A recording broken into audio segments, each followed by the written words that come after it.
ok? Esse é o título.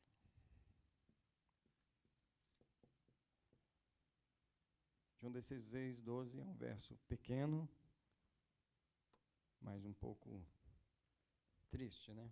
Uma palavra de Jesus aos discípulos. Quando ele diz, eu tenho muito que vos dizer, eu tenho muito mais que vos dizer, mas vocês não o podem tolerar agora. Hoje eu gostaria de trabalhar com os irmãos sobre um desejo de Deus, que é o desejo de nos ensinar mais, de prosseguir naquilo que Ele já nos ensinou, mas muitas vezes Ele não pode fazer isso.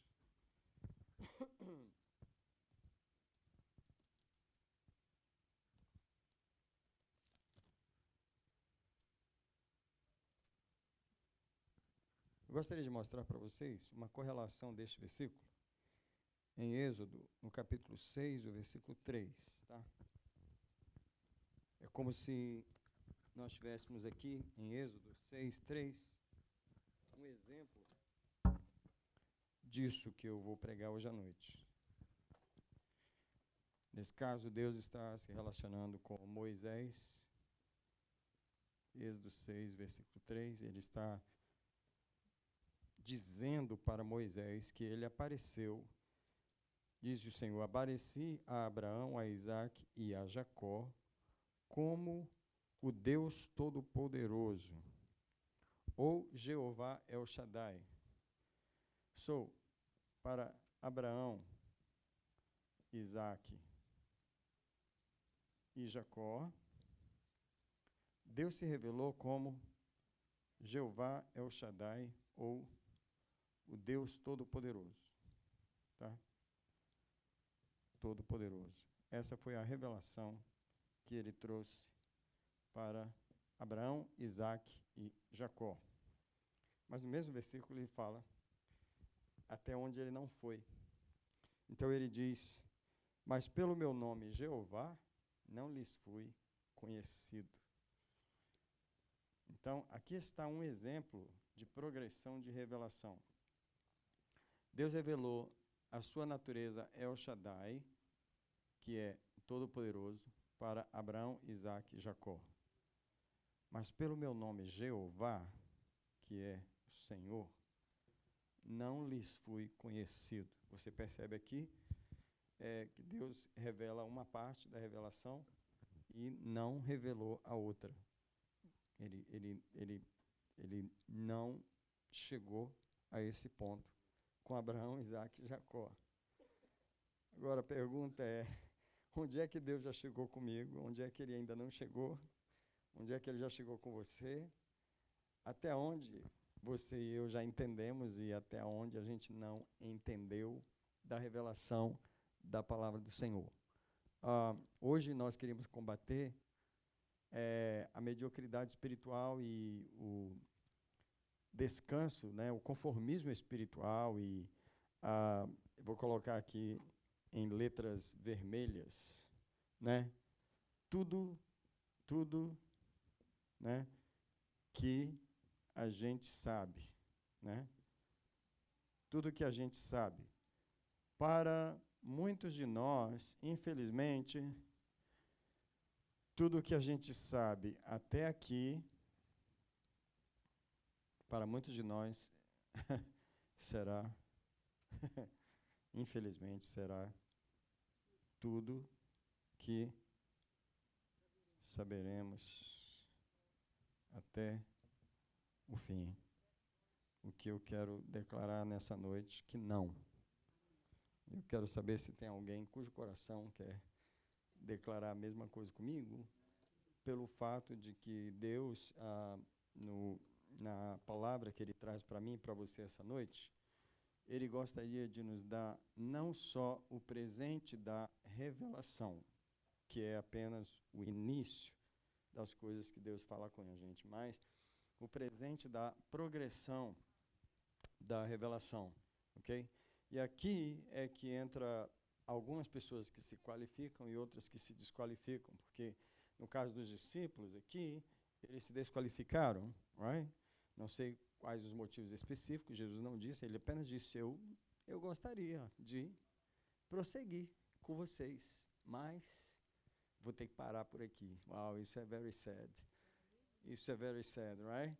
Eu tenho muito mais, eu gostaria de progredir com vocês, porque revelação não é uma coisa que é dada inteiramente de uma vez.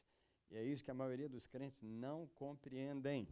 Eles estão há 40 anos, 50, pastores, se tornaram quase papas nas igrejas evangélicas, mas não progrediram aqui.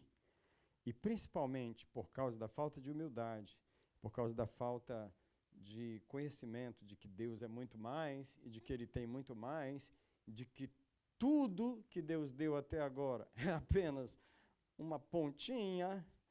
A pessoa parou ali, achou que é o máximo, ficou ali, estacionou, satisfez, dogmatizou, teologizou, institucionalizou e ficou por ali, defende, briga e não aceita ideias novas, não aceita que Deus renove a mente, que Deus estenda a mente um pouquinho mais, porque lá no fundo da cabeça tem essa ideia de que é isso aqui e acabou.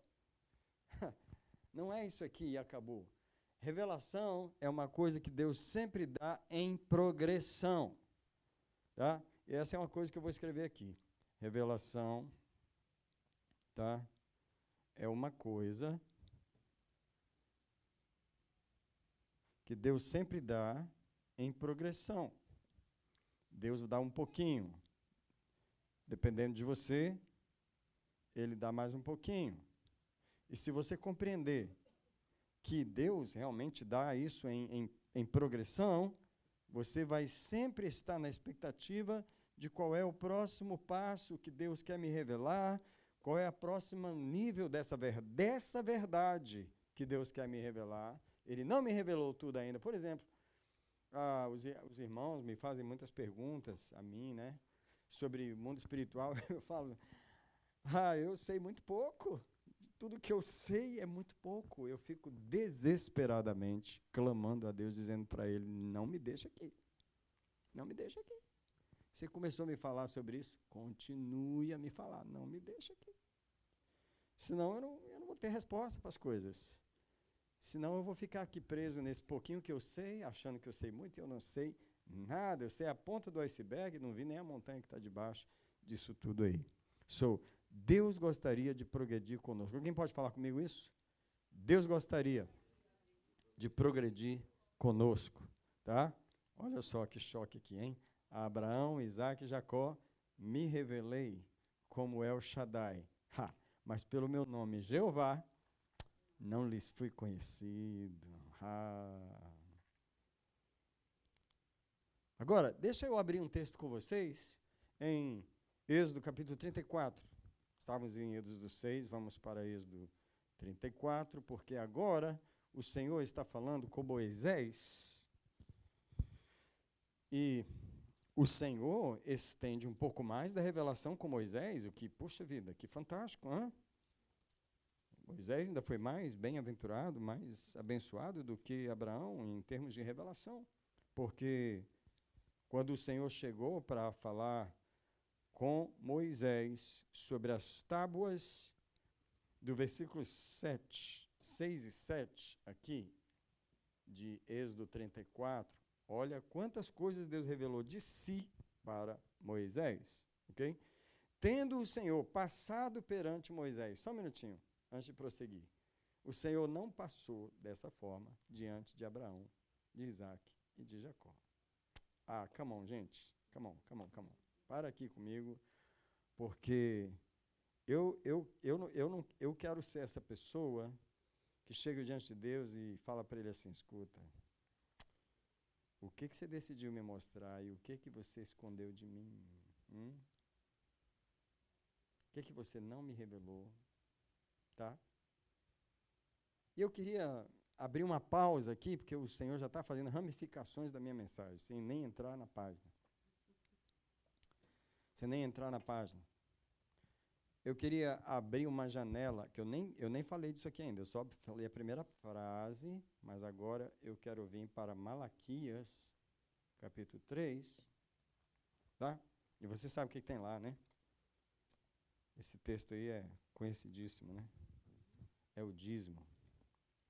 E aí, quando em Malaquias 3, o Senhor nos fala sobre os dízimos dele, ele diz essas palavras aqui. Trazei os dízimos, versículo 10, à casa do tesouro, para que haja mantimento na minha casa, ok? E depois fazei provas de mim, diz o Senhor dos Exércitos, se eu não vos abrir as janelas do céu e não derramar sobre vós tal bênção, que vos advenha tamanha abastança. Naturalmente que Deus está falando aqui do dízimo, porém, eu quero sugerir que quando Deus fala de abrir as janelas dos céus, ele não está falando só de dinheiro, tá? E você vai encontrar crentes que eles vão falar para você assim, eu não dou dízimo e eu sou próspero. E ele está falando financeiramente. E, na verdade, se você for constatar na vida dessa pessoa, não falta dinheiro. E ele não dá dízimo e ele tem dinheiro, e ele não tem problema financeiro. O que ele não percebe é que Deus está segurando outras coisas dele. Que Deus não está trocando dinheiro por dinheiro. Que não é uma questão de trocar dinheiro por dinheiro. Você me dá dinheiro, eu te dou dinheiro. Não, não tem a ver com isso. Você acha que dinheiro é a coisa mais preciosa que Deus pode dar para um homem? Eu digo que não. A coisa mais preciosa que Deus pode dar para um homem é os pensamentos dele. E Deus pode simplesmente segurar os pensamentos dele na vida da pessoa. Você tem dinheiro, você quer dinheiro? Tem dinheiro para você sobreviver? Eu não estou preocupado com você passar fome, mas você não vai ter a minha mente, você não vai ter minha revelação, você não vai ter o mais precioso que eu tenho. Eu não posso abrir as janelas do céu para você, porque eu não vou compartilhar com você, porque você não qualifica. Deus pode segurar de mim uma ideia que vai mudar a minha vida, vai mudar tudo, uma revelação, uma pequena progressão. Se Deus me levar um passo a mais na minha revelação, vai mudar tudo. E Deus está segurando, porque Ele não abriu a janela do céu por algum outro motivo. Não, eu não posso correr esse risco. Eu preciso que Deus esteja livre para me fazer subir quantos degraus da escada Ele queira me fazer subir. O missionário conta a história verdadeira de que, nos anos não sei quantos aí, ele estava num carrinho muito velho, daqueles que esquentava demais e a gente ficava parando para colocar água, porque o radiador fumaçava, né? E ele estava subindo aquela serra e colocou o resto da água que tinha e, tipo assim, o carro está fumaçando e, tipo assim, ele está desesperado orando aqui para terminar de subir aquela subida, não é? E, finalmente, o carro fumaça, ele para o carro, e agora? O que eu faço? E ele está no finalzinho da serra. Só que quando ele caminha, que ele chega no final da serra, o que tem do outro lado? Um rio, um lago. E toda a água que ele estava precisando está ali disponível para botar no carrinho. Um passo a mais. Alguém diz comigo, um passo a mais. Come on! A minha vida pode mudar um passo só a mais que Deus não me levou na progressão, porque eu parei aqui. Come on. Alguém desliga o freio de mão aí? Alguém desliga, desengata, coloca no neutro. Sabe aquele freio de mão de pé que você esquece? Desengata ele aí da mente, do coração e fala, Senhor, me leva um passo a mais. Senhor, me leva um passo a mais. Me qualifica, Senhor, para mais uma parte da revelação, porque eu não quero ficar preso aqui a um passo da minha bênção. Digo para vocês, o Espírito Santo falou comigo do presente da progressão. da revelação. Porque não é todo mundo que recebe. Aliás, muitos crentes não têm a expectativa. É isso aqui e acabou. 30 anos na igreja.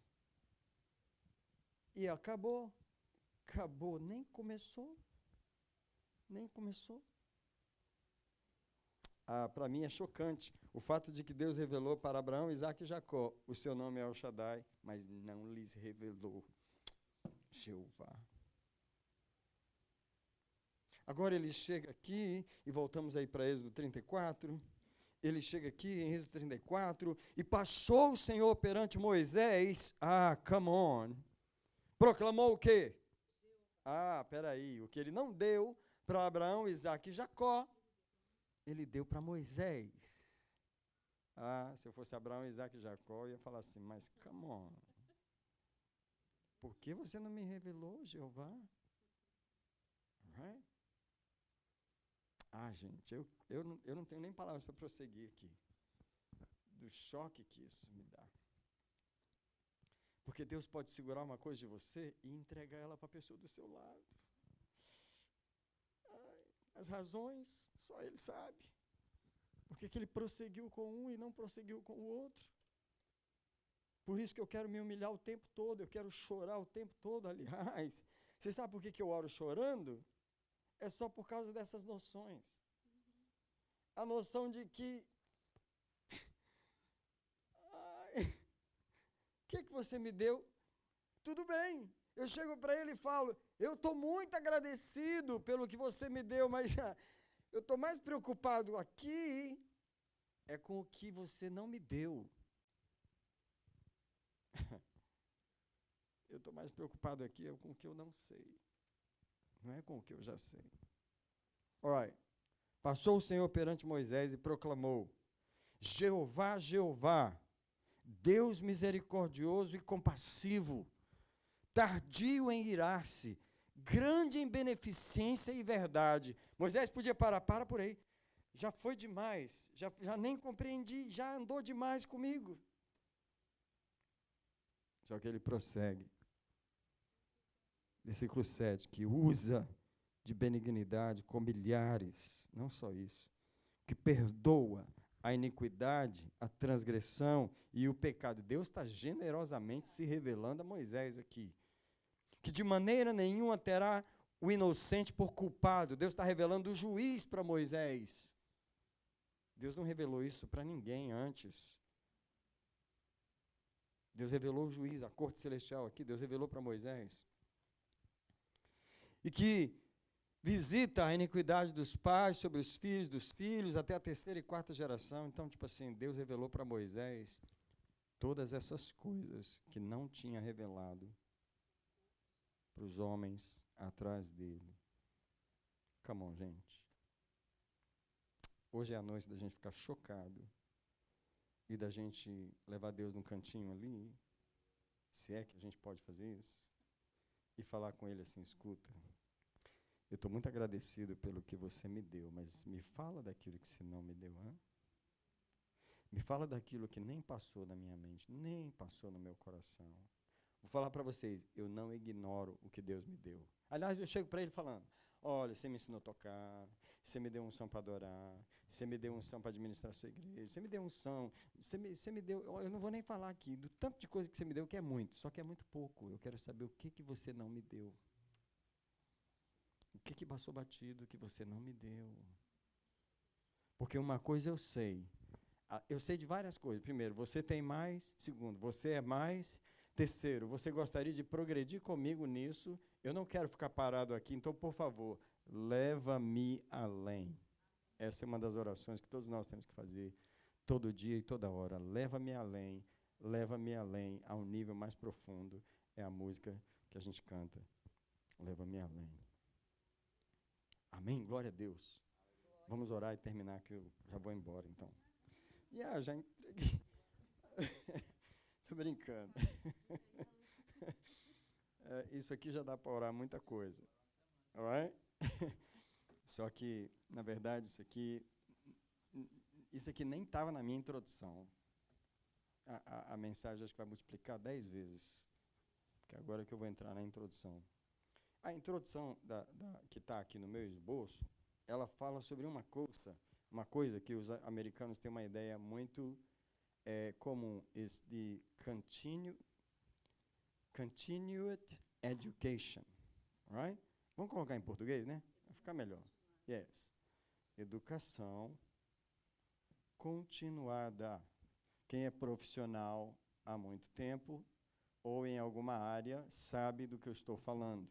Você pode se formar na faculdade, você pode ganhar um diploma, você pode ser um profissional reconhecido, porém, se você está numa empresa que se vale, uma empresa que quer andar dentro da atualidade, eles levam os seus empregados a uma reciclagem, e seja médico, então misericórdia. Se não se reciclar, ciência médica se multiplica 6 meses. Todos os profissionais, eles fazem educação continuada, se eles querem se manter atuais no mercado. Mas a igreja evangélica não tem esse conceito. O que eu aprendi, irmão, já sei, tem diploma do seminário. Eu já sou pastor. Eu já sou apóstolo, irmão. Tá bom, o que o Espírito Santo está te revelando de novo? Nada. Já ficou para trás. Tudo que você aprendeu. Entendeu? Que se o mundo, que é o mundo, valoriza a educação continuada, por que é que o diabo pega a igreja e amarra a igreja dizendo, você é o... Irmão, o teu nome é Máximo. Ok? A tua mente é o top da igreja. Ele prende as pessoas, amarra elas, satisfaz elas, amarra elas para que elas não obtenham o presente da progressão da revelação. Uma das coisas que eu queria sugerir aqui é uma coisa simples. Digamos que aqui tem uma máquina, tá? Que você precisa montar ela e fazer ela funcionar, porque é a sua ferramenta que vai resolver todos os seus problemas. Só que ela é constituída de muitas partes, né? Muitas partes. 1, 2, 3, 4, 5, 6, 7, 8, 9, 10. Sem querer, eu dei 10 partes para essa máquina. Digamos que você montou 1, 2, 3, 4. E você 5. E você, sim. Eu já montei quase 5 partes da máquina. Parabéns para você. E daí? Você não vai a lugar nenhum. Ela não vai funcionar. Porque embora você já caminhou e montou 5 partes, não adianta você ficar com as 5 partes montadas. Ela não vai a lugar nenhum. É a mesma coisa de você pegar um carro e montar 3 rodas dele. E daí? Você não vai a lugar nenhum. Está faltando um passo. Porque se você não progredir aqui e não chegar à totalidade da situação, não vai funcionar. E muitos de nós estão aqui presos nessa caminhada com Deus, com vários blocos desses resolvidos, e alguns poucos que não foram resolvidos, e o inimigo não está deixando você resolver aquilo, porque no momento que você completa aquilo, resolve a situação, resolve o puzzle, você enxerga tudo, você vê tudo, aquilo se revela para você.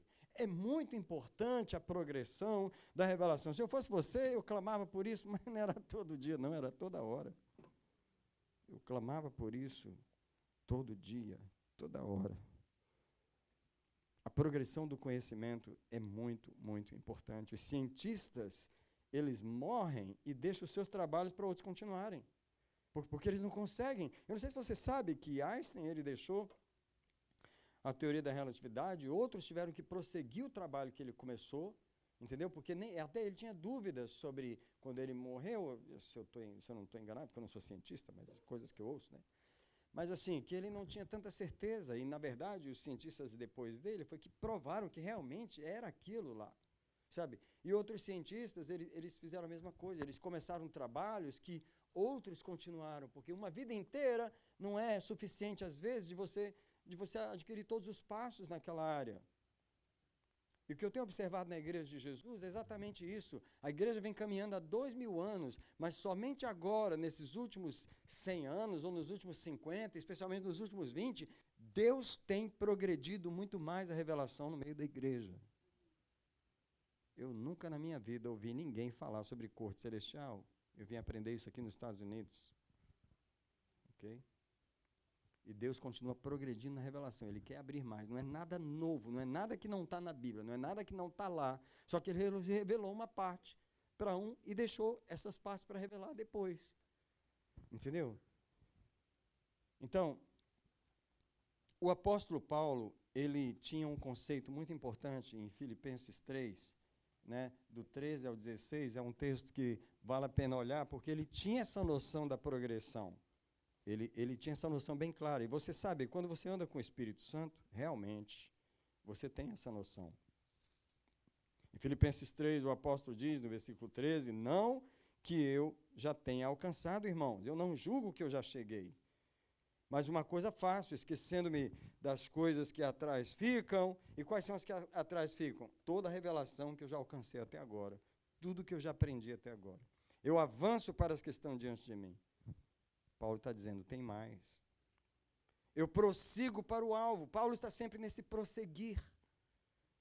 Pelo prêmio da soberana vocação de Cristo Jesus, pelo que também todos quantos somos perfeitos tenhamos esse sentimento. Que sentimento? O sentimento da progressão. Não é só isso, tem mais. E se sentis alguma coisa diversa, também Deus vos revelará. Mas naquela medida de perfeição que já chegamos, nela o quê? Paremos. Não, na medida de perfeição que chegamos, verso 16, nela prossigamos. Alguém diz comigo a palavra, por favor, prosseguir. Prosseguir, irmãos, é continuar. Prosseguir é dar o próximo passo. Prosseguir é ir adiante. Prosseguir é permitir que o Senhor faça o que ele não pôde fazer com os discípulos, quando ele diz, tenho muito mais que eu vou dizer, mas eu estou pronto, mas vocês não estão, eu não posso violar vocês. Prosseguir é estar pronto para um prosseguir do Senhor. De acordo com o texto que eu acabei de ler em Filipenses, quem é a pessoa que está pronta para prosseguir? É a que se desligou do que aconteceu até aqui. Essas coisas são reveladas por Deus na hora que a gente está falando. A pessoa que está pronta para prosseguir é a que se desligou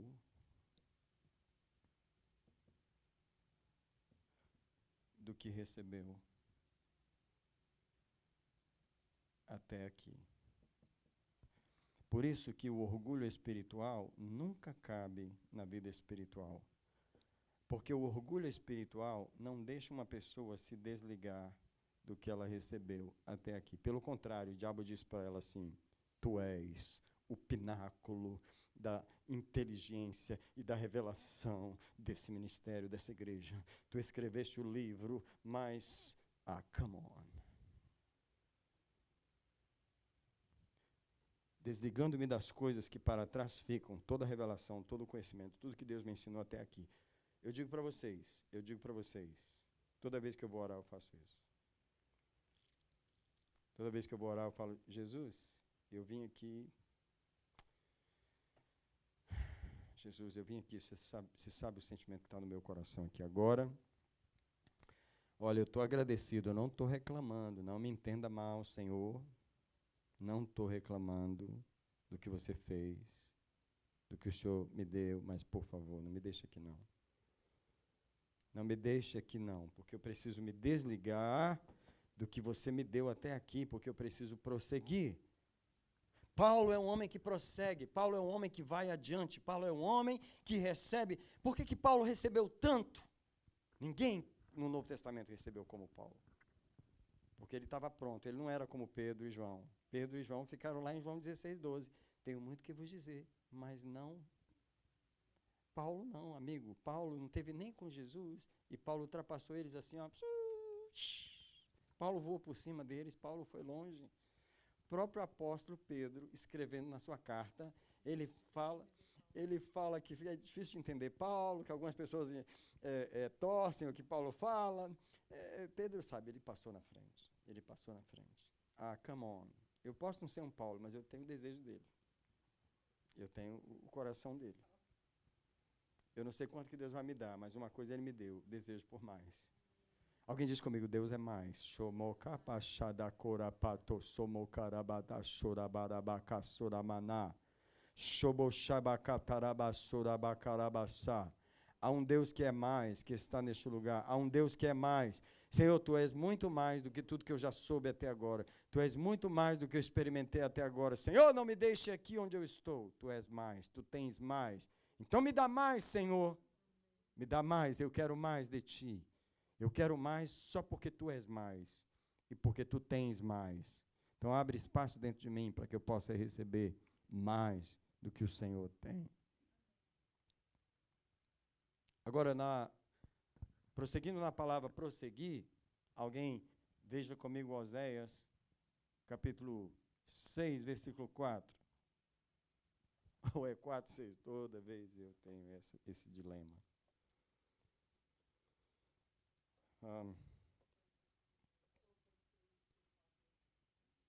Não, é 4, 6, tá? É o contrário aqui. Conheçamos e paremos de conhecer o Senhor. Oh, a mesma palavra está aqui. Conheçamos. E Oséias 4, 6. Então é o 6, 4.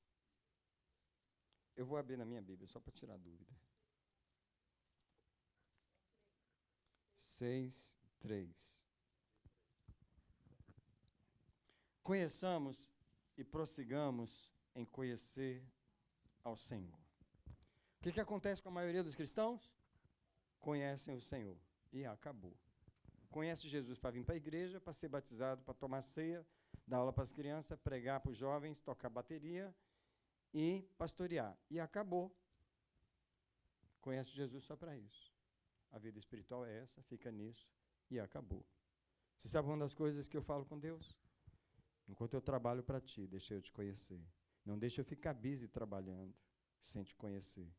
Eu não estou trabalhando para trabalhar. Eu estou trabalhando para Te conhecer. Me perdoa se eu fizer desse estudo bíblico um momento de oração. Meu espírito está orando uma coisa que eu preciso. Eu preciso conhecer a Deus. Não ficar trabalhando busy. Dá-me o desejo de Te conhecer. Dá-me o desejo de Te conhecer.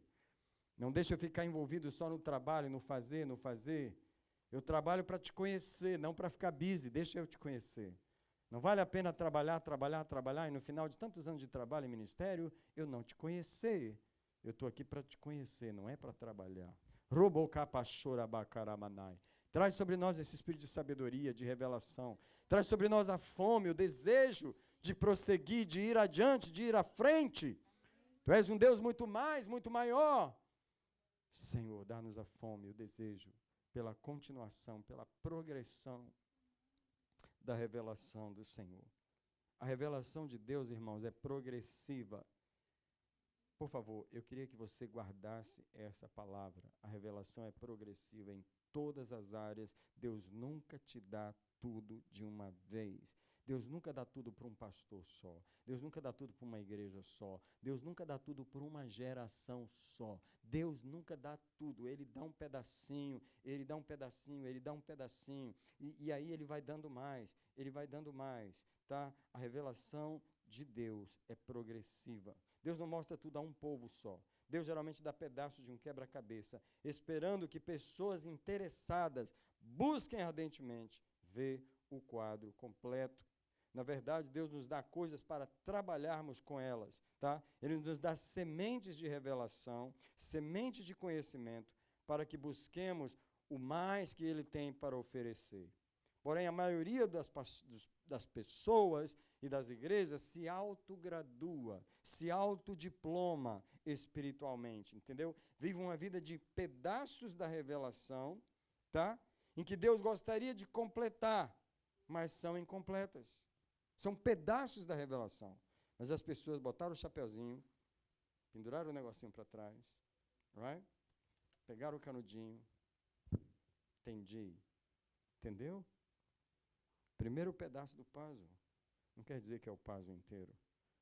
Há vários lugares na Bíblia onde somos convidados a buscar as progressões da revelação de Deus. Um dos textos mais fortes para mim, que eu gosto de citar e recitar, citar e recitar, é a segunda carta de Pedro, capítulo 1, do versículo 5 até o 9. Aqui está. Claro, em letras, não podiam estar mais claras. Segunda carta de Pedro, capítulo 1, versículo 5 até o 9. O apóstolo diz: e assim, empregando toda a diligência, acrescentai. Caminha para frente, vai. Acrescente a sua fé, a virtude. Acrescente a virtude, a ciência. E vai colocando uma coisa em cima da outra. Acrescente à ciência o domínio próprio. Não pare, não pare. Acrescente ao domínio próprio a perseverança. Ei, tem mais um passo. Acrescente à perseverança a piedade. Em cima da piedade, coloque a fraternidade. Em cima da fraternidade, o amor. Parece que não vai ter fim. E de fato não tem.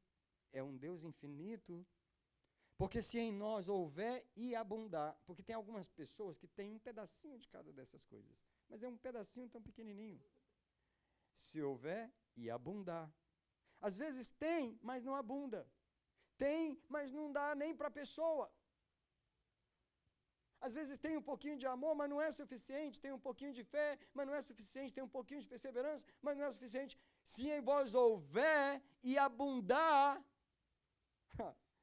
a palavra de Deus é superlativa, ela está sempre levando a gente para o mais, para o mais. Deve ter alguma coisa muito boa para fazer no céu, além de pregar, porque pregar é bom demais na terra. Pregar a palavra de Deus é bom demais, é uma coisa fantástica demais a palavra. E lá a gente não vai ensinar um ao outro? Pelo menos eu quero viajar pelas galáxias, no mínimo. That's right.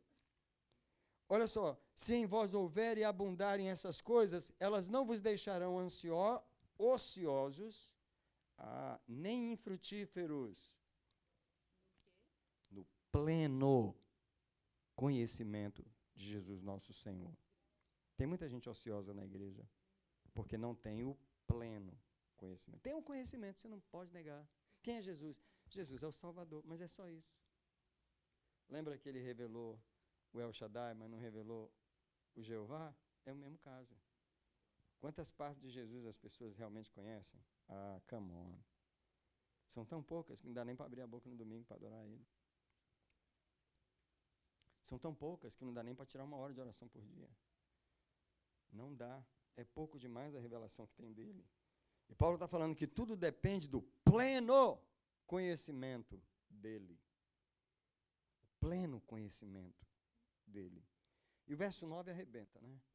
Porque aquele em que não há estas coisas é cego, vendo somente o que está perto, havendo-se esquecido da purificação dos seus antigos pecados. Aí no verso 10 ele faz mais um apelo. Portanto, meus irmãos, procurai mais diligentemente fazer firme a vossa vocação e eleição, porque fazendo assim, nunca jamais tropeçareis. Existe uma maneira de não andar tropeçando na vida espiritual. Você percebe que o irmãozinho que cai, levanta, pai, tá. É porque ele não tem, é fraco demais no conhecimento. Não era suposto andar assim. Porque fazendo isso, vocês farão firmes a vossa vocação, nunca jamais tropeçareis. Agora, outra promessa no versículo 11. Porque assim vos será amplamente concedida a entrada no reino eterno. Toda vez que eu leio esse versículo, eu me lembro de alguém passando apertadinho na porta de raspão, 2 anjos de um lado empurrando do outro para ver se entra no céu, porque quase que não dá para entrar. O irmão quase que não consegue entrar lá. Right? E o anjo, entra, seu abençoado, entra aí, porque Jesus pagou o preço pela tua vida, tu não fez nada, mas entra, vê se dá para entrar aí, empurra ele nessa porta aí, puxa ele do lado aí, anjo, para ver se ele entra. Mas o que a palavra está dizendo aqui é, vos será amplamente... Gente, o que é uma porta ampla? Come on. É uma porta larga, escancarada, onde você entra de braços abertos, você entra facilmente. É assim que Deus quer que a gente entre no céu. Não é empurrado pelos anjos e puxado pelo outro do outro lado, não. Porque muita gente vai entrar assim no céu. Eu garanto para vocês, muita gente vai entrar assim. Pois é, o problema é que ele não sabe a dificuldade que vai estar na porta. Agora, eu vou contar uma coisa triste para vocês. Tem uma irmã na igreja de Chelsea, que o nome dela é Edna. Ela chegou na igreja o ano passado. Final do ano passado. Não tem nem 6 meses, talvez, que ela está na igreja. E ela trabalhava com uma americana durante muitos anos. Ela cuidou dessa americana. E a mulher estava com câncer terminal. E ela pregou para a mulher, muitas vezes, no pouco inglês dela, ela falou de Jesus para ela, muitas vezes orou com ela, etc, etc. Ela estava com a mulher no momento que a mulher faleceu. E sabe qual a visão que a mulher teve, que ela falou para ela? Ela falou assim, eu estou vendo os portões, mas eu não posso entrar. Eu não posso passar. Não me deixaram passar. Eu estou nos portões, mas eu não posso entrar.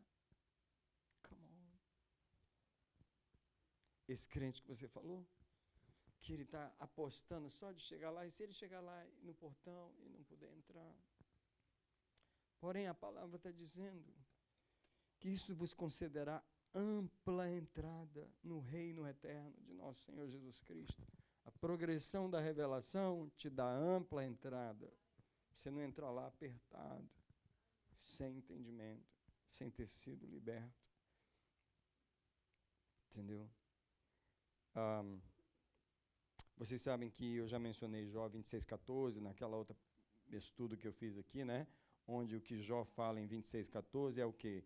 Tudo que nós sabemos sobre ele são apenas as orlas dos seus caminhos. Tá? Então, tipo assim, amados,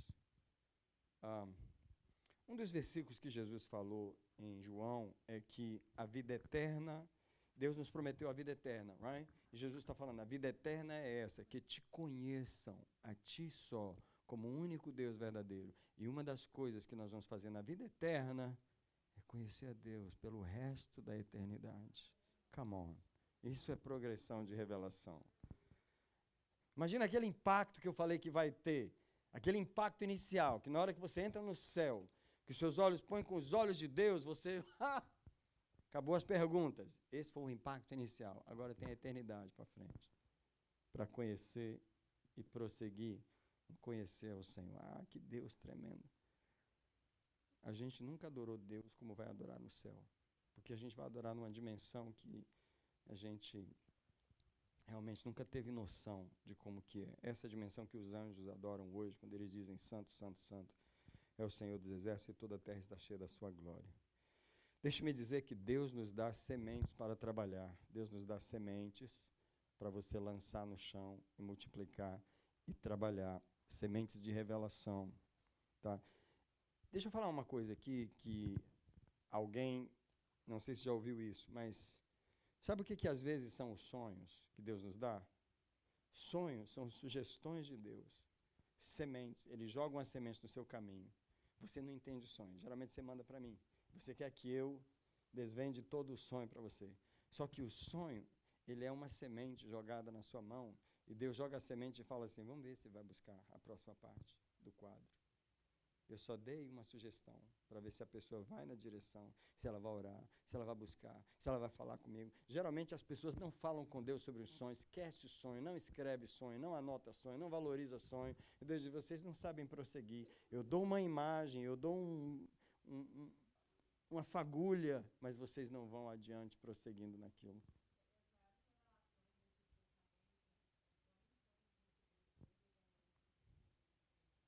Só que geralmente os sonhos tiveram que provocar alguém ir atrás de discernir o que era aquilo.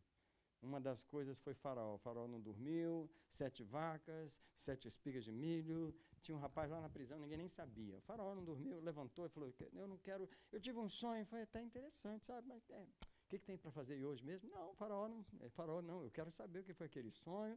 Tem alguém aí que sabe? Não, ninguém sabe, não, tal, etc. Ele falou, não, mas eu quero saber. Se ele não insiste, eles nunca iam achar José. Nunca iam achar José. José tinha a chave do sonho de Faraó. Alguém tem a chave daquilo que Deus mostra para você. Um livro, uma mensagem em algum lugar, uma palavra, mas você tem que ir atrás. Porque Deus é um Deus de progressão na revelação. Então, uma das coisas que Deus faz é Ele nos dá uma coisa e deixa a gente trabalhar. Um exemplo disso são os talentos que Deus deu. Em Lucas 19, Ele deu 5 para um, 2 para outro e 1 para outro. O que o ganhou 5 fez? Saiu para trabalhar e granjeou mais 5. Isso é, ele pegou o negócio e progrediu. O que ganhou 2 fez a mesma coisa. Ganhou pouco, mas ele progrediu. Mas o que ganhou 1, não progrediu. O Senhor, Ele espera que a gente tenha essa coisa, esse desejo de buscar. Eu gostaria de falar agora que Deus gostaria de progredir conosco no nosso ensinamento, na nossa educação continuada. Deus gostaria de nos ensinar mais, prosseguir conosco na nossa educação espiritual continuada. Um dos capítulos da Bíblia que isso é tão claro é o Salmo 25. O Salmo 25 é o salmo daquele que quer aprender de Deus. Eu oro o Salmo 25. Geralmente eu oro o versículo 8, mas eu quero começar hoje do versículo 4. Versículo 4, depois o 5, depois o 8, o 9 e o 12. Você vai ver que o salmo inteiro, Davi está falando desse desejo de Deus e essa capacidade, essa boa vontade dele de prosseguir a nossa educação espiritual. Verso 4, faze-me saber os teus caminhos, Senhor. Ensina-me as tuas veredas. Eu sempre oro essas coisas. Deixa-me saber os teus caminhos. Deixa-me saber os teus caminhos. Verso 5, guia-me na tua verdade. Alguém está pedindo para ser ensinado. Ensina-me, pois tu és o Deus da minha salvação. Por ti espero o dia todo. Uma das orações mais justas, mais agradáveis a Deus é: ensina-me, Senhor. Continua o meu processo de educação. Ensina-me, ensina-me, ensina-me, Senhor. E aí você vai para o versículo 8, que é um que eu gosto de orar. Bom e reto é o Senhor, porque Ele ensina o caminho aos pecadores. Em outras palavras, Ele ensina o caminho aos que não sabem, aos que erram. Ele ensina os caminhos. Versículo 9, guia os mansos no que é reto. Guia quem? Os mansos. Então, tipo assim, uma das qualidades, das qualificações para Deus nos ensinar é essa humilhação, essa vontade de aprender, essa disposição. Ele guia os mansos no caminho reto e ele lhes ensina o seu caminho. Tá? Versículo 12. Qual é o homem que teme ao Senhor? Eu queria fazer uma pausa aqui, porque Deus falou comigo sobre o nível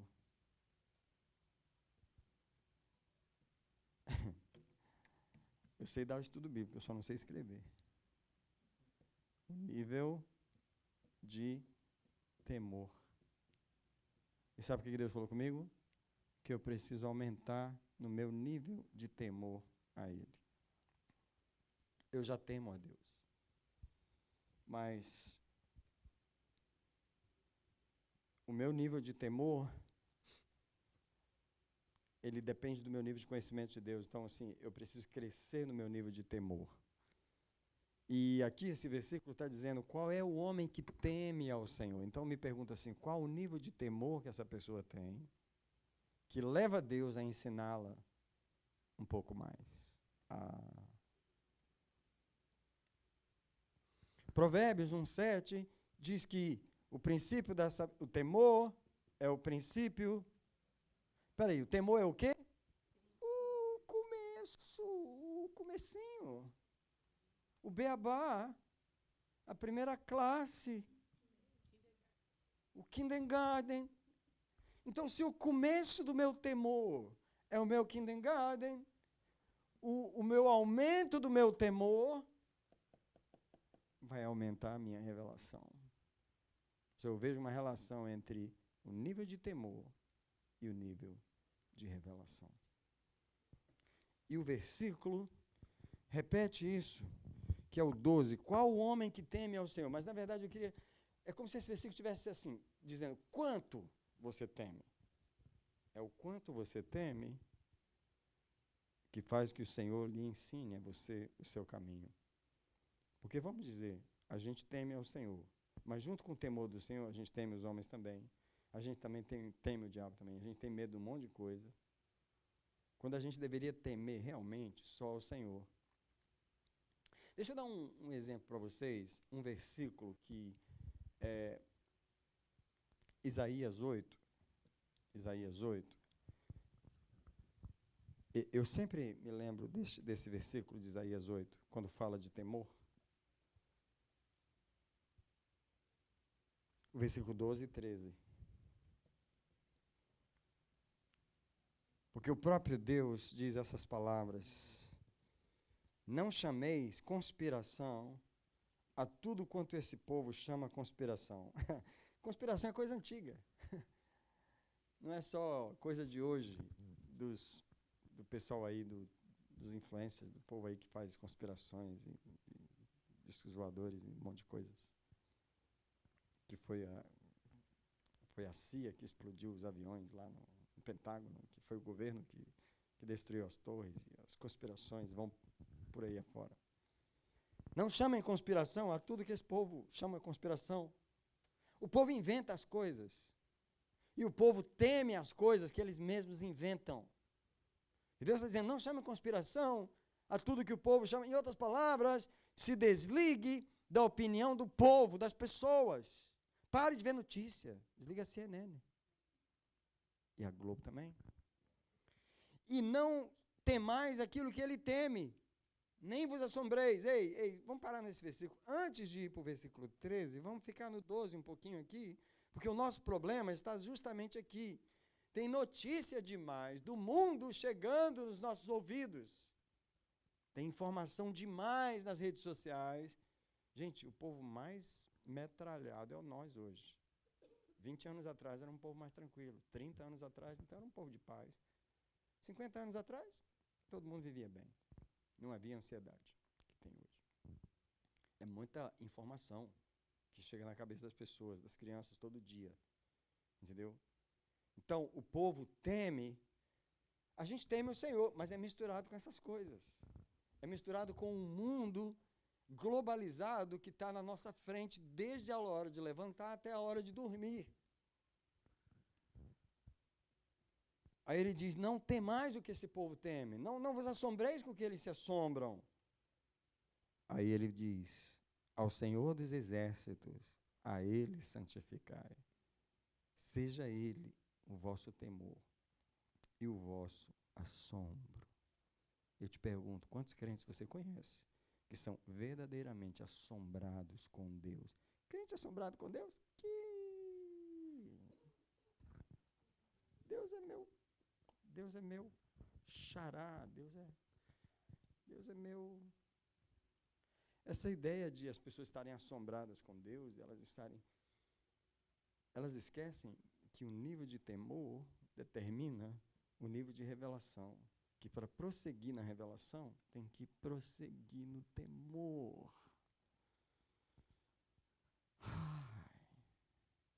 Se Deus não aumentar em mim o temor dele, e para isso ele tem que remover o temor dos homens, o temor das coisas, o temor de mim mesmo, o temor do próprio diabo. Uma igreja que fala de libertação tem que ter muito cuidado para que as pessoas não temam mais o maligno do que Deus. Os demônios não são importantes aqui. Pode repetir isso comigo, por favor? Não são, eles são os menos importantes. As baratinhas que a gente tem que pisar nelas, tirar do caminho. Passa um Daigon, né? Baigon. Baigon é dos antigos. Porque a gente não está aqui para temer o diabo, para temer as obras dele. A única razão que ele está aqui é por causa de pecado. Se a gente fosse temer alguma coisa, tinha que temer o pecado. O pecado a gente não tem. A gente bebe água, bebe ele igual água. E a Bíblia diz que a gente bebe a iniquidade igual água. Tipo assim, de quem a gente devia ter medo, a gente não tem, que é do pecado. Pecado, eu tenho me guardado do pecado. Não, a gente não tem medo do pecado. Então por que vai ter medo de demônio? Então assim, seja ele o vosso temor e o vosso assombro. Quando você cresce no temor, Deus prossegue com você na revelação. Louvado seja o Senhor. Tá? E o Salmo 25, então, ele leva você. E o verso 14, que eu não coloquei ali, fala uma coisa fantástica. O conselho do Senhor, isso é, aquelas revelações profundas do Senhor, são para os que o temem. Mais uma vez, a revelação está associada ao temor. E a ele lhes faz saber o seu pacto. O seu pacto.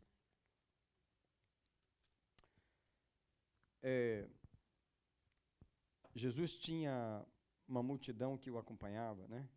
Ele falava com ela por parábolas. Aí ele tinha 12 discípulos que ele chamava, separado, e interpretava as palavras. Ele aumentava o nível de revelação num grupo diferente.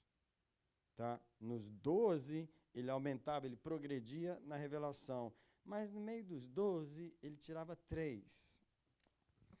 Caramba, 9 ficava de fora. Se eu fosse Bartolomeu, se eu fosse aqueles outros camaradas, eu ia perguntar, por que você me deixou de fora? Por que você me deixou de fora? Vários milagres que Jesus fez, ele chamou os mesmos 3, Pedro, Tiago e João. Os outros, pode ficar aí. Vocês 3 vêm cá. Ah, come on. Nível de temor, nível de revelação. E aí, dos 3, João era o que Jesus falava, segredos que Pedro ainda ficou com ciúme. Pedro ainda falou para ele, pergunta para ele quem é, porque nem para mim ele não fala, ele só fala com você. Pergunta para ele. Ah, come on, gente. Hoje nós estamos aqui para fazer ciúme uns nos outros, para fazer inveja santa uns nos outros, tipo assim, você tem que ter o desejo de você querer saber mais de Deus, de você querer estar mais perto, porque Ele revela o conselho para aqueles que o temem. Alguém falou uma coisa muito que eu achei bem própria, respondendo essa pergunta, por que Jesus revelou para João quem era o traidor e não revelou para Pedro? Alguém tem uma ideia? Exatamente. Pedro não tinha amor para saber quem era o traidor. Ele ia matar aquele cara, mas você vai trair, mas você não vai trair ele, porque eu vou te matar antes. Yeah. Em outras palavras, tem revelações que Deus só vai dar para quem cresceu no amor. Porque tem coisas que para você saber, você precisa ter um coração que tolera, que suporta. Por isso que, para você cuidar de pessoas, você tem que crescer no coração, porque Deus gostaria de dividir os problemas daquelas pessoas com você, mas Ele sabe que se Ele falar, você mata elas. Foi para João. A revelação do Apocalipse foi para João. Quer dizer, havia uma coisa com Jesus e João, né? Ah, come on. Eu fico enciumado dessas coisas. E porque, tipo assim, Deus exige dos ignorantes, que sou eu, né? Que só porque nós recebemos um pouquinho de luz, nós nos orgulhamos como se nós tivéssemos toda a luz. Right? E agora eu vou colocar mais uma daquelas frases aqui que são, meu Deus, chocantes. Olha só. A frase é a seguinte: um pouquinho de entendimento fecha a cabeça da maioria das pessoas. Ela recebeu um pouquinho de entendimento. Pronto, foi o suficiente. Ah, meu Deus do céu. Um pouquinho de entendimento fecha cabeça da maioria das pessoas. Por quê? Porque elas não entendem o conceito de prosseguir na revelação. Vou dizer uma coisa para você. Quando Deus falar com você sobre algo, aliás, isso eu vou escrever no quadro também, porque são frases que devem ficar no nosso coração, tá bom? Quando alguém precisa orar por mim. Quando Deus lhe falar sobre algo, botar algo aqui, assim, pergunte a Ele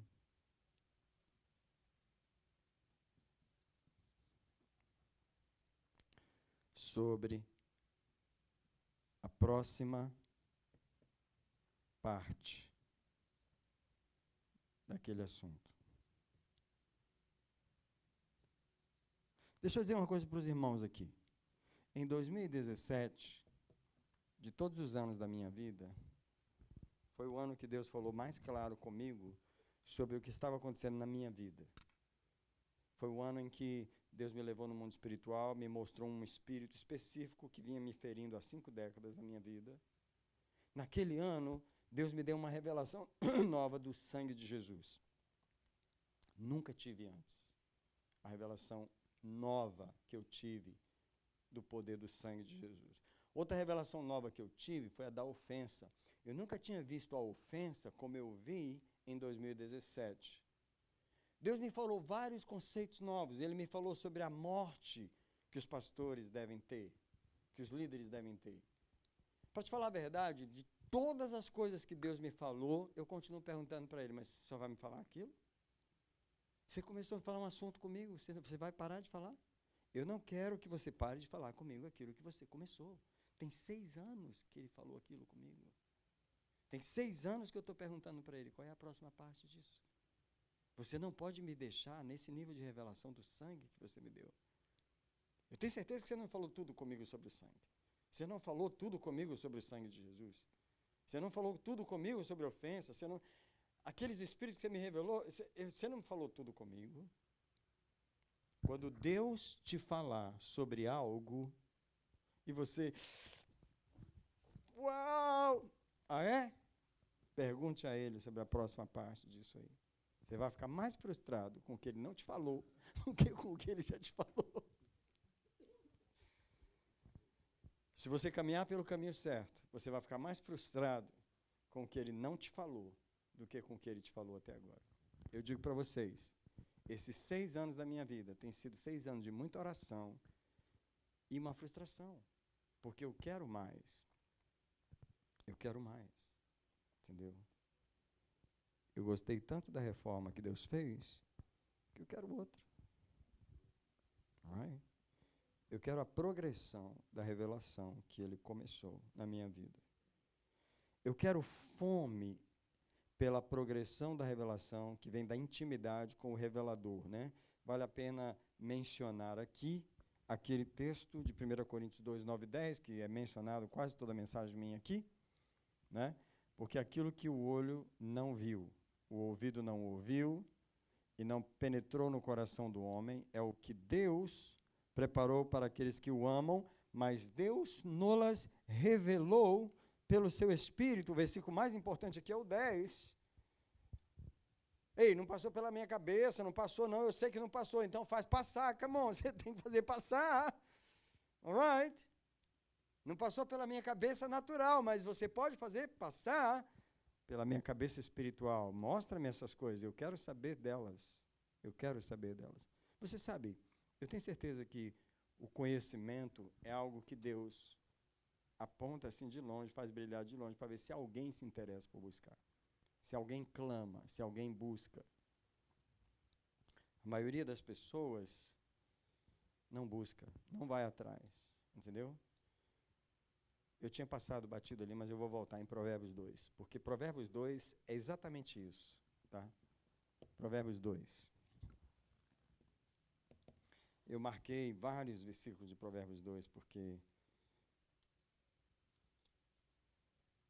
é o que Deus, a atitude que Ele gostaria de ver em nós, para prosseguir conosco na revelação.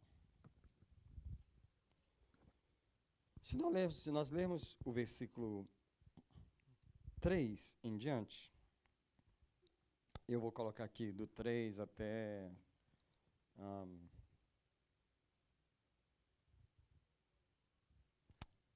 vou colocar do 3 pelo menos até o 11, tá?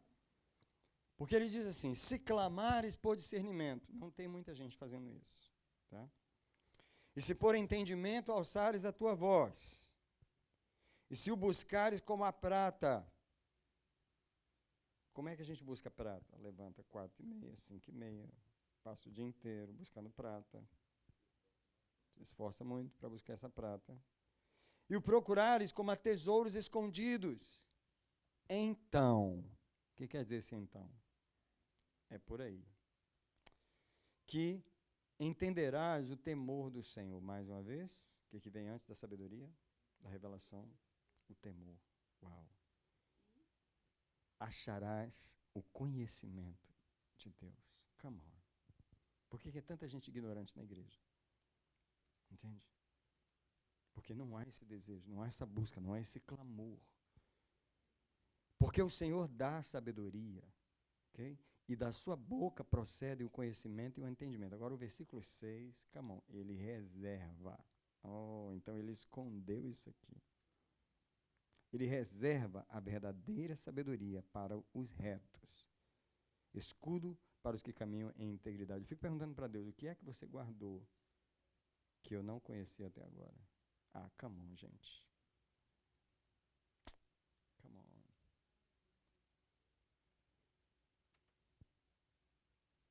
Deus reserva a sabedoria. Ele guarda. E guardando-lhes as veredas da justiça, preservando o caminho dos seus santos. Verso 9, então entenderás a retidão e a justiça, a equidade e todas as boas veredas, porque a sabedoria entrará no teu coração e o conhecimento será agradável à tua alma. Verso 11, o bom siso te protegerá e o discernimento te guardará, e por aí vai. Mas tudo isso começou com um clamar pelo discernimento, com um gritar por sabedoria, por um alçar da voz. Hoje eu não estou pregando sobre oração, mas se você não for orar isso aqui, não entendeu a mensagem. Não entendeu a mensagem, porque como é que você vai receber essa progressão de revelação sem você gastar horas e horas? Deus, você sabe que eu estou aqui, né? Eu sou um ignorante. Eu vim aqui aprender o seu caminho. Sua palavra diz que você ensina o caminho aos pecadores. Eu estou aqui para aprender. E você está lá clamando, você está gritando por revelação, você está pedindo, me prossegue nisso, eu já te conheço como Senhor, eu já te conheço como Salvador, mas qual é o lado da sua personalidade? Qual é o teu atributo que eu não conheço? O que você não me revelou de você? Deus, eu preciso te conhecer. Eu falo para Deus sem medo de errar, eu vim te adorar, mas eu não te conheço. Eu não te conheço, é muito pouco o que você revelou para mim de você até agora. Eu falo isso para ele saber que eu quero mais. Ele sabe o tanto que ele já me deu. Mas eu falo isso para ele saber que eu não estou achando o máximo. Eu não estou achando o máximo o que eu já tenho. Então, eu ia dizer indo para o final, mas só deu para passar a página aqui. Não entendo muitos que se chamam pentecostais, porque o que é pentecostal? Vamos dizer assim, íntimo do Espírito Santo, right? Povo que fala em línguas. Mas são pentecostais, mas não tem revelação nenhuma. Como é que você é íntimo do revelador e você não tem progressão na revelação? Você só fala em língua. Aliás, é a mesma, decorada, que você fala há 20 anos. Nem a língua não renovou. Eu não entendo os pentecostais. Jesus me perdoa. É o Espírito Santo quem revela a próxima pedra a ser arrancada dessa pedreira da nossa vida. E do que eu estou falando aqui? Eu estou falando das gerações de onde nós viemos. E agora eu já estou voltando àquele conceito de libertação, né? Porque nossos pais, nem nós, puderam escolher onde construir. Eles puderam escolher construir uma casa. E eu já estou como eu estou num assunto diferente aqui, os nossos pais e nós escolheram construir. Escolheram construir. O que eu estou falando? Prosseguir na vida. Construir uma família, virar um pai, se tornar uma mãe, se casar. Mas não escolheram. Não puderam escolher, seria melhor. Onde construir. Sabe por quê? A gente termina construindo no mesmo terreno pedregoso que os nossos pais construíram. Nós somos filhos deles. Nós estamos construindo em cima dos escombros das gerações. Então eu defendo na minha ilustração, tá? Isso aqui não é a Bíblia do pastor Daniel, é só uma ilustração, tá?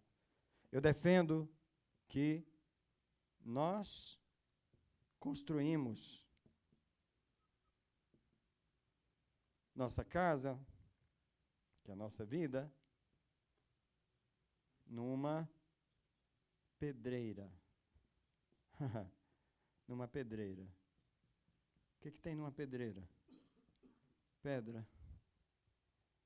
E aí eu quero dar a ilustração daquele homem que quis construir sua casa de campo. Ele viu aquela montanha e falou, aqui que eu vou construir minha casa de campo. E aí, um dia ele chama os amigos para um almoço no domingo.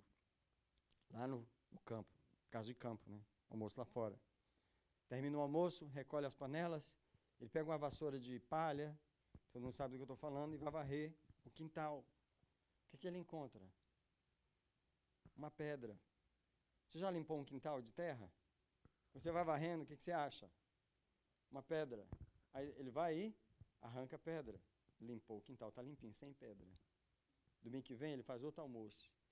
Quando ele vai varrer o quintal, ele acha outra pedra. Tem 25 anos que ele está dando almoço. E toda vez que ele vai varrer o quintal, ele acha uma pedra. Por que ele acha a pedra todo domingo? Porque a casa foi construída numa pedreira. Quando você prossegue na revelação, o Espírito Santo te mostra qual é a próxima pedra que tem que tirar dessa sujeira. Mas quando você não prossegue, pastor, já peguei aquele espírito, aquele, acabou.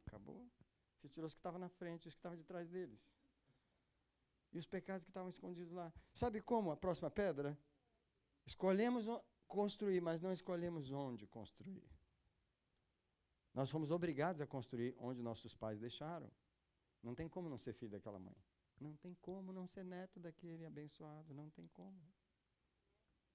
Não tem como não construir em cima da herança dele. E aí você tem que ficar arrancando pedra. E quem é que pode te mostrar a próxima pedra para arrancar? Quem é que pode prosseguir com você na revelação? Mas você parou. Por que tem que orar 1 hora? Eu descobri algo sobre Mateus 26:40. Agora vou pregar sobre a oração.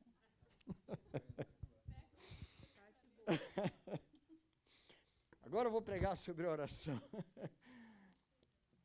Mateus 26:40 é o texto em que Jesus diz, nem 1 hora pudestes vigiar comigo. Né? E nas nossas escolas de oração, eu sempre aponto como um alvo de oração. Se você ora 15 minutos, tá bom, irmão. Mas tá bom quando você estabelece que seu alvo vai chegar aqui, a 1 hora de oração. Tá? Porque, irmão, se você comer 3 caroços de feijão por dia e 2 de arroz, irmão, você vai morrer. Mas tem muito crente assim, entendeu? Ele tem 10 anos que ele come 3 caroços de feijão, 1 de arroz. Entendeu? Eu falo, irmão, você tem que comer mais, senão não vai, irmão, não vai dar. Então é o seguinte, 1 hora de oração. Sabe o que eu tenho descoberto na minha própria experiência? Que é o seguinte, quando eu oro pouco, eu oro 1 hora. O pouco, alguém diz comigo, a minha obrigação é o pouco. Entendeu? Lembra quando Jesus falou assim, foste fiel no pouco, sobre o muito te colocarei? Qual foi o pouco? A obrigação que ele deu para fazer. E em Lucas ainda diz assim, quando vocês fizerem o que lhes foi mandado, chamem-se servos inúteis. A gente tem que ter um pouquinho de generosidade na nossa imaginação. Porque tem crente que é assim, eu fiz o que Jesus mandou. Tô no pináculo do mundo. Não, agora que você começou a fazer o que era para fazer. Então, tipo assim, 1 hora é a obrigação. Então, você tem que ter a expectativa de... Ai, meu Deus, o que eu vou falar agora? Tenha a expectativa de Deus começar a se manifestar depois de 1 hora de oração. Porque é isso que tem acontecido comigo. É isso que tem acontecido comigo. Eu estou aqui, 40 minutos de oração, aquela que você estava fazendo, difícil. Aquela sem presença, aquela sem manifestação. Eu já dei 53 voltas. E eu estou lá, e eu mexo numa coisa, eu alinho a cadeira. É incrível que quando eu estou orando, eu alinho as cadeiras tudo, 10 vezes. Porque para você, é a unção do alinhamento. Enquanto eu estou ali, Jesus, quando é que você vai vir, Jesus? Jesus, vem, Senhor, estou aqui. Jesus, vem. 1 hora. Quando eu estou preparando as minhas coisas para ir embora, ele começa a chegar. O crente que não chega aqui, não chega lá. Eu não estou falando que isso é uma lei bíblica. Eu estou falando da minha experiência aqui. E eu estou falando que Jesus, ele merece ser esperado. E geralmente ele faz a gente esperar, tá? E se você ouvir pessoas que têm experiência de oração, porque muita gente prega sobre oração sem experiência, mas quem tem experiência sabe que quantas vezes a pessoa fica lá tempos e tempos e tempos esperando. Benihim já cansou de falar que quantas vezes ele ficava 40 minutos, 1 hora, 2 horas esperando o Senhor e ele não tinha vindo ainda. Porque na verdade, enquanto ele não vem, você é que ora. Na hora que ele chega, é o Espírito que ora em você. Na hora que ele chega é que você vai começar a orar de verdade. Então, tipo assim, o homem começa para que Deus possa o levar a progredir. Ontem, por exemplo, eu fui para a igreja. Era 00:30. Aí eu falei, 1:30 eu estou voltando, né? 1:30, eu estou cansado, com sono. Eu quase não ia orar, porque eu já estava com muito sono. E eu estou lá, lutando, era 1:20, terminando, falta 10 minutos para terminar. E eu fui fechando minhas coisas e guardando, anotei na minha folhinha 1 hora, antes de terminar 1 hora, já anotei 1 hora. Entendeu o que eu estou falando? Entendeu? E aí eu estou indo. Quando eu dei 1:30, caramba. Quando deu 1:30, Deus começou a falar comigo. Quando deu 1:30, o Senhor começou a falar comigo. Eu comecei a escrever. E eram 2 horas da manhã, eu estava lá, orando a oração que Ele veio me dar depois da minha 1 hora de oração. Quantos crentes não chegam aqui porque não prosseguem com o Senhor? Há um prosseguir. Há um prosseguir. Tá, pode falar. Fala aqui. Eu perguntei pro Bradley como é que tinha sido lá na administração, né? Aí ele falou lá a experiência que ele teve ministrando lá no sábado, né? Só que ele me chocou bastante. Falou, Vazio, aconteceu assim, assim, assim, rapaz, mas eu fiquei perguntando a Deus, porque eu fiquei lá na igreja orando 8 horas antes de pregar. Eu falei, como é que é? Ele falou, não, eu fui sábado de manhã pra igreja, fiquei 8 horas orando lá antes de pregar. Deixa eu falar para você. Juntou o Nicholas, o Christopher e o Bradley. E eles foram para a igreja. Eu fui aconselhar uma pessoa na igreja 7:30. Eles já estavam por lá. Eles iam orar a noite inteira. Right? Tinha uma oração 5 horas da manhã, que o Namir ia com a Débora, a minha esposa foi com outros irmãos 5 horas da manhã. Eu saí da igreja às 11:30. Eles estavam orando. 11:30 da noite eu saí da igreja. Eles estavam orando. Eles oraram até 7:30 da manhã. Os 3 ficaram na igreja a noite inteira, orando. Até 7:30 da manhã. Eu acho que eu não orei naquela igreja 8 horas. Acho que eu orei uma vez, mais de 5 horas lá. Mas tipo assim, Deus está levantando aqueles jovens para orar. Entendeu?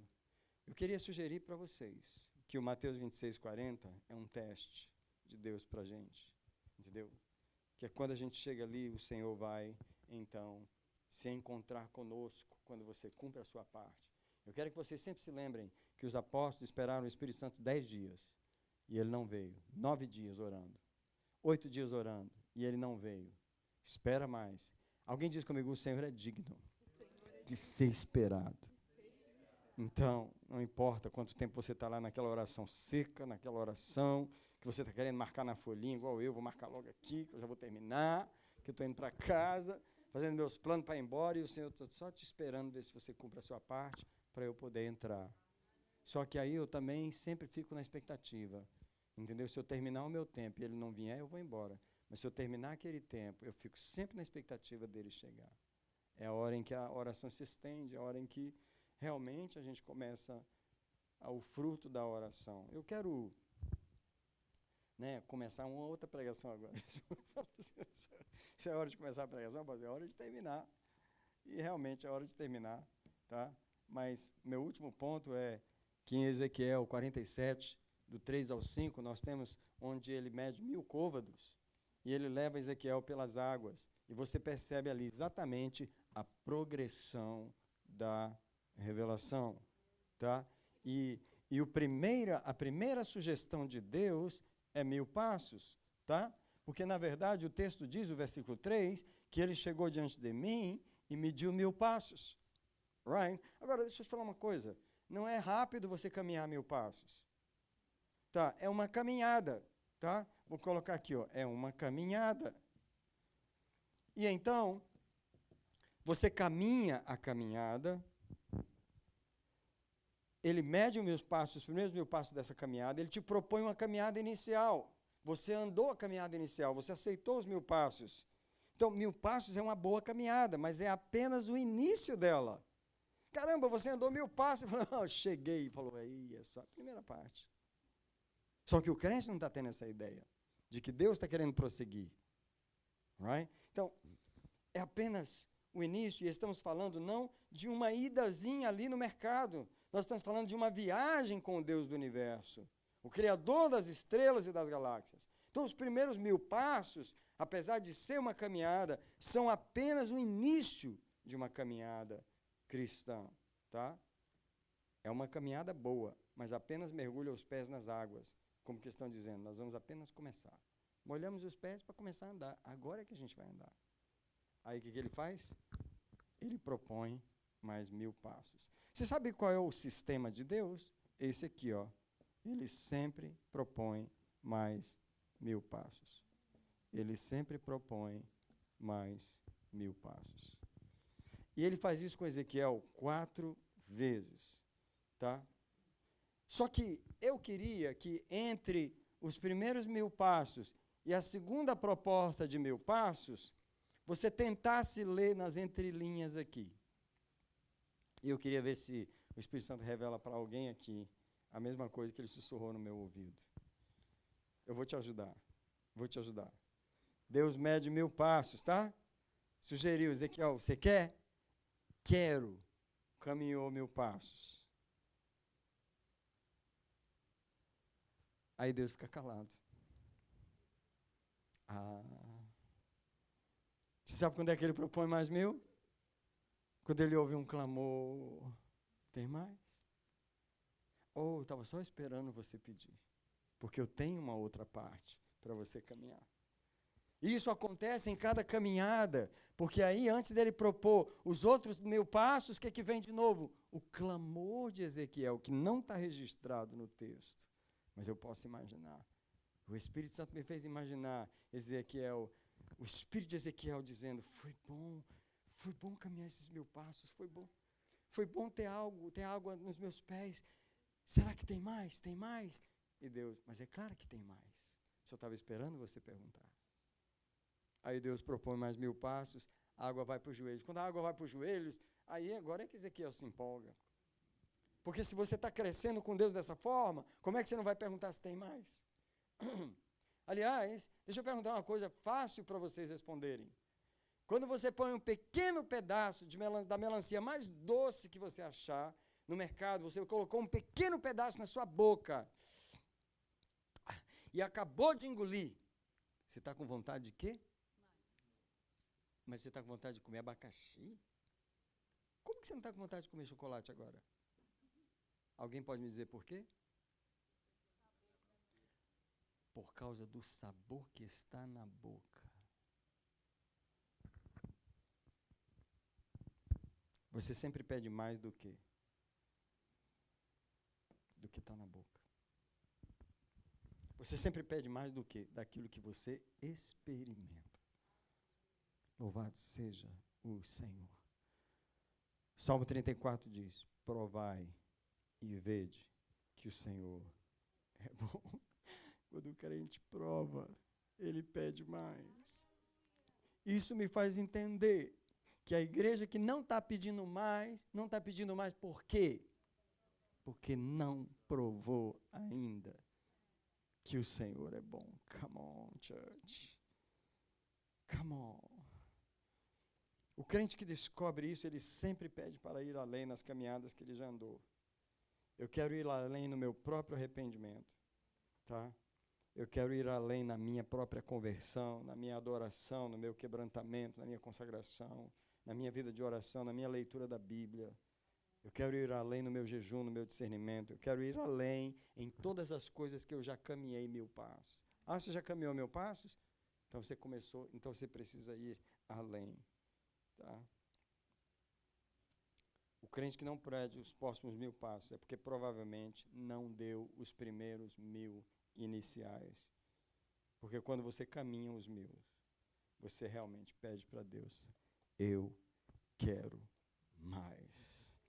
Eu quero mais e mais de Cristo. Eu quero mais do seu poder. Eu quero mais da sua presença. Eu quero mais do seu viver. Vem ao altar nessa noite, clamando por mais o Senhor nessa noite. Pai, nós estamos vindo aqui, na tua casa, porque tu és um Deus de propostas maravilhosas, que coloca um sabor da tua presença em nosso coração, que coloca o sabor da comunhão, da intimidade, da pureza, da consagração. Senhor, estamos com o sabor na nossa boca, então nos dá um pouco mais. Hoje nós estamos com o sabor da tua palavra, da tua revelação, um desejo pelo prosseguir da revelação, e por isso nós vamos clamar. Ensina-nos um pouco mais, revela-nos um pouco mais, mostra-nos um pouco mais da tua glória. Senhor, tu revelaste uma parte para Abraão e outra parte para Moisés. Senhor, eu quero mais, Senhor. Eu quero te conhecer um pouco mais. A tua palavra fala da plenitude do conhecimento do Senhor Jesus. E no pleno conhecimento dele,